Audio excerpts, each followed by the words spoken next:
Lápis e caneta na mão, porque essa mensagem pode transformar a sua realidade. Então vamos lá, vamos prestar atenção no que ele tem a nos dizer hoje. É quase inacreditável que a maioria das pessoas passe a vida inteira tentando vencer na marra, sem nunca perceber que estavam usando a fórmula errada. Quando entendi que não era o esforço isolado que trazia resultados, mas a frequência interna que eu emitia, minha vida virou do avesso. Então, a primeira lição aqui é que não adianta você colocar muito esforço no que você faz se você está emitindo a frequência errada. Por exemplo, eu trabalhava na roça, e não adiantava, por mais que eu colocasse muita força, muito esforço naquele trabalho, eu não prosperava. Por quê? Porque a minha frequência não estava alinhada com o meu propósito de vida, com aquilo que realmente eu sentia brio, paixão em fazer. Então não adianta, é esforço no lugar errado, não adianta nada, você não vai prosperar. Então você tem que alinhar o esforço com a frequência certa. É isso que ele está ensinando aqui na primeira lição. Vamos lá, vamos continuar. E não foi aos poucos, foi rápido. O que parecia impossível começou a acontecer com naturalidade. Pessoas surgiram, portas se abriram, ideias brotaram. O mundo externo respondeu como um espelho limpo, mas ninguém nunca tinha me contado isso antes. E eu sei que você também nunca ouviu dessa forma. Durante anos, eu observei um padrão que se repete como um relógio quebrado. A maioria das pessoas passa a vida inteira correndo atrás de dinheiro, mas sem nunca alcançar uma verdadeira liberdade. Elas seguem um roteiro invisível, herdado de gerações anteriores, e nem percebem que estão presas numa matrix de escassez. Eu mesmo precisei quebrar muitos paradigmas internos antes de entender o porquê disso. E quando entendi, nada mais foi como antes. Os dados são claros e dolorosos. Apenas 1% das pessoas se tornam ricas após décadas de vida adulta. Isso não me surpreende mais. O que realmente me impressiona é como esse sistema permanece oculto, agindo por trás das cortinas como se fosse natural. Mais da metade morre pobre, não por falta de capacidade, mas por ter esquecido o que é possível. Elas foram ensinadas a sobreviver, não a criar. Não é sobre quanto esforço alguém coloca nas suas ações. Eu já vi pessoas trabalharem 12 horas por dia e ainda assim terminarem o mês no vermelho. E também conheci quem trabalhasse menos, mas com clareza de propósito e mente alinhada com abundância, que prosperava sem resistência. O ponto nunca foi o quanto se faz, mas o estado de consciência em que se está. Isso muda tudo. Clareza de propósito. Você tem que saber muito bem quem você é, o que você quer, os seus objetivos. Então tenha clareza de propósito, porque você pode ter sido programado para viver na escassez. E não importa o quanto de esforço você vai colocar em uma atividade. Se você foi programado para ser escasso, você tem que tirar esse programa de você e colocar um novo programa. Mas para isso você tem que saber quem você é, a sua identidade, o eu sou. Então você tem que ter um propósito definido e saber quem você é, saber quais são os programas que estão rodando dentro da sua mente subconsciente ou do seu consciente. Você está consciente de ser o quê? Então, é essa consciência que está te guiando. Se você é consciente que você nasceu para ser pobre, um fracassado, um derrotado, você age com essa consciência. Agora, se você olha no espelho e se vê como uma pessoa abundante, você vibra nessa frequência de abundância, aí você realmente está vibrando na frequência correta. Agora você precisa investigar e ter consciência de quem você é, de como você enxerga a realidade. Clareza de propósito, clareza de quem verdadeiramente você é. Segunda lição aqui. Vamos continuar. Eu lembro quando percebi que também estava preso a esse condicionamento. Cresci com frases como dinheiro não nasce em árvore ou só se ganha com muito suor. Até que um dia eu perguntei, quem foi que escreveu essas regras? E por que eu estava aceitando todas sem questionar? Foi nesse momento que a chave virou. Quando a mente começa a questionar, o campo quântico começa a responder. Existe um ciclo que a maioria repete sem perceber. Trabalhar, pagar, consumir e se endividar. E nesse ritmo, os sonhos viram promessas distantes. Eu aprendi que, se a mente não mudar, o mundo externo jamais muda. Por isso insisto tanto na reprogramação. Porque o cérebro é maleável, e o destino também.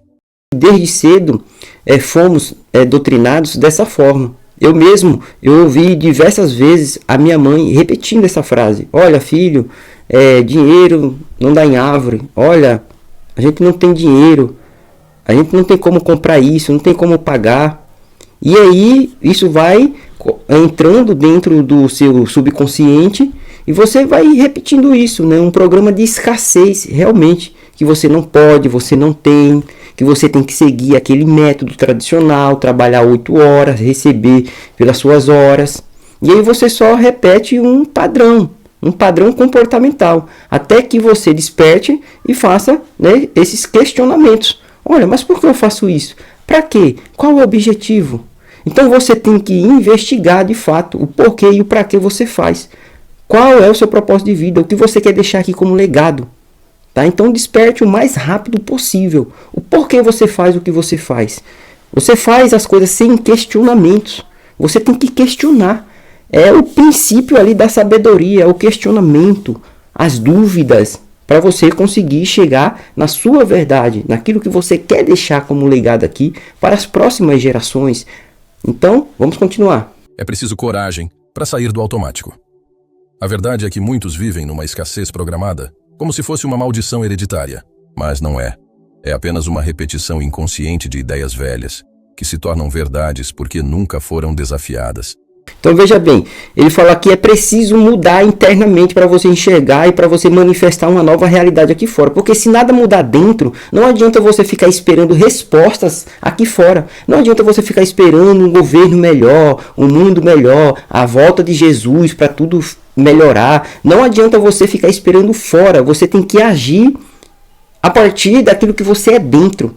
Então quem você está consciente de ser? Então é o que você manifesta. É o que você manifesta. Você fala do que o coração está cheio. O próprio livro milenar não fala isso? Uma árvore boa não pode dar um fruto ruim. Uma árvore ruim não pode dar um fruto bom. Não é isso que fala? Então você manifesta. Então, ou seja, o livro milenar, a Bíblia, que para o Ocidente é o livro sagrado, fala lá também, quando virá o reino de Deus? Aí o homem Deus, Jesus, falou o seguinte, olha, ele já é manifesto. Onde? Dentro de vocês. Dentro de vocês. Então tem que mudar dentro para você conseguir ver a realidade aqui fora, ver os resultados aqui fora. Então primeiro é dentro, internamente, tá? Internamente. Vamos continuar. Eu vivi isso. E por isso falo com tanta firmeza. Ninguém nasceu para viver limitado. Só foi treinado assim. E o bom é que o treino pode ser desfeito. Olha só, você já viu aquela história que, isso aí é uma maldição hereditária? Eu ouço isso todos os dias na minha empresa. Eu nasci porque a minha mãe foi assim, porque o meu pai, porque é de geração, isso.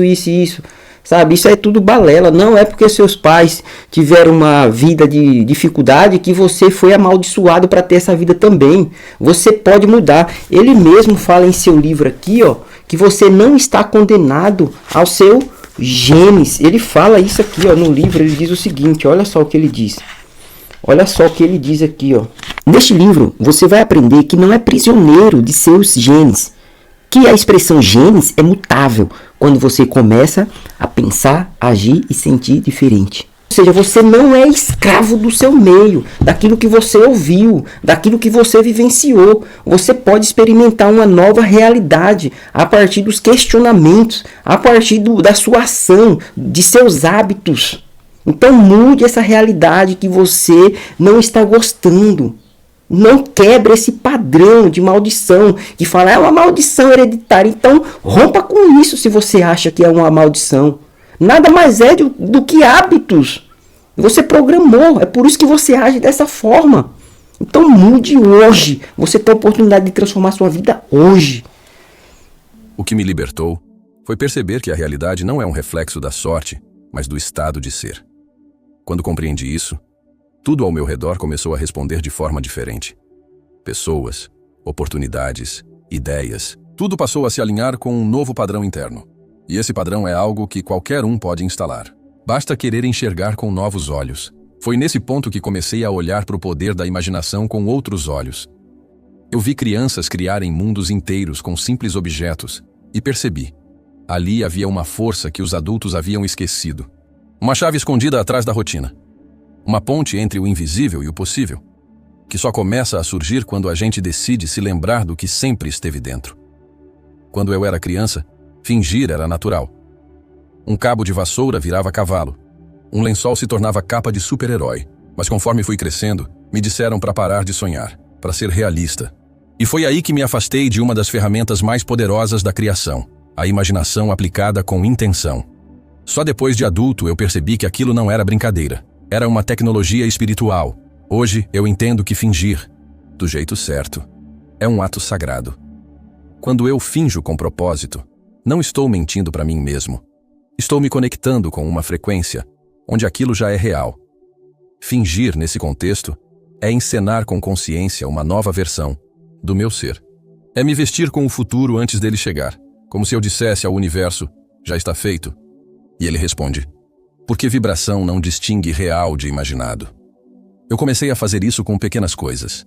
Me via entrando em uma sala e sendo recebido como alguém bem-sucedido. Sentia o perfume, escutava os sons, tocava nos detalhes com a mente. Era mais que visualização, era incorporação. Eu me tornava aquela pessoa por alguns minutos, e isso reconfigurava minhas emoções, meus pensamentos e até minha postura. Era como treinar uma nova versão de mim mesmo. Tem quem ache que isso é apenas auto-engano, mas a neurociência prova que o cérebro não diferencia algo que você vivencia fisicamente de algo que você vivencia emocionalmente de forma intensa. Se você sente como se já estivesse lá, você já está, neurologicamente falando. E quanto mais você repete, mais natural aquilo se torna, até que o externo começa a refletir o interno, sem esforço forçado. Fingir com intenção é o que eu chamo de pré-viver a realidade desejada. É como experimentar um filme antes dele ser lançado, mas já com roteiro, trilha e final feliz. O que está dizendo aqui é o seguinte, olha só, olha a chave aqui. Imaginação, né? Você imaginar ser aquilo que você deseja ser. Digamos o seguinte, aqui é você, o que ele está dizendo é isso, aqui é você hoje. Esse estado de consciência que você tem hoje de você mesmo, te trouxe até aqui. Olha só, tá vendo você aqui? Hoje, né? O seu eu hoje. O eu de hoje. O que ele está dizendo aqui é para você se imaginar esse novo eu aqui, ó. Esse novo eu aqui, ó, esse novo ser aqui, ó, o ser, né? O eu sou, colocar aqui, ó, o eu sou. O seu eu sou, esse eu sou aqui, ó, do futuro. Tá vendo esse eu abundante, próspero aqui do futuro que você imagina? Você tem que imaginar essa pessoa aqui, o seu eu, o eu abundante, próspero, rico, abençoado, feliz, com muita saúde, e trazer isso para o presente e vivenciar essa realidade aqui, ó, o eu sou no hoje, no agora, ou seja, traga a realidade que você deseja tanto. Deixa eu tentar focar aqui. Tá vendo esse eu aqui do futuro, esse eu do futuro? Traga e vivencie essa nova realidade aqui no presente. É para você vivenciar. Então, esse eu aqui do futuro, traga ele para o presente e agora você sinta como uma realidade, até se tornar real no mundo físico, ou seja, você materializa aquilo que você está vibrando. Então esse eu aqui do futuro, você tem que vibrar aqui, ó, na frequência, na mesma frequência. Então você se imagina ser aquilo que você gostaria de ser e agora você vai viver a partir dessa nova realidade. É isso que ele está ensinando, viva a partir dessa nova realidade, naquilo que você deseja ter, ser.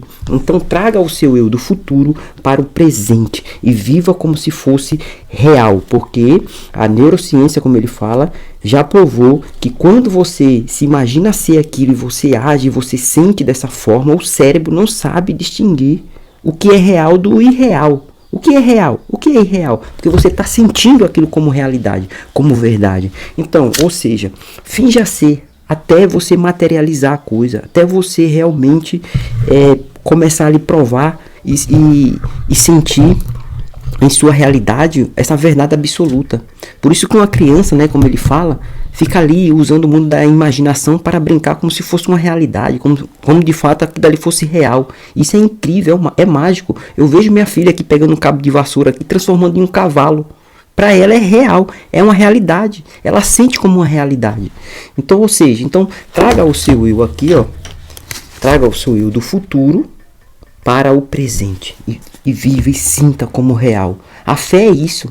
A fé é você enxergar algo que não existe no mundo físico, no mundo dos sentidos, como realidade. Como realidade. Então a fé é você trazer do mundo da imaginação, daquilo que você viu, daquilo que você sentiu, e materializar no mundo físico. Então, ou seja, seja antes de ter. É o ser antes de ter. Então a transformação começa dentro. Tire esse eu de escassez, tire, suma com ele, morra para essa velha imagem de escassez, de falta, de medo. E agora você tem que ter coragem. Coragem, uma nova consciência abundante, um novo eu, próspero, abençoado, e viver como se fosse uma realidade. É isso, gente. Então, só foi uma breve fala dele. Vale muito a pena você ler esse livro aqui, ó, dele também. Se você gostou desse formato de conteúdo aqui, já deixa um like, inscreva-se no canal para receber mais conteúdo como esse. Comenta aí o que você achou também, tá? Então até o próximo vídeo. Fui!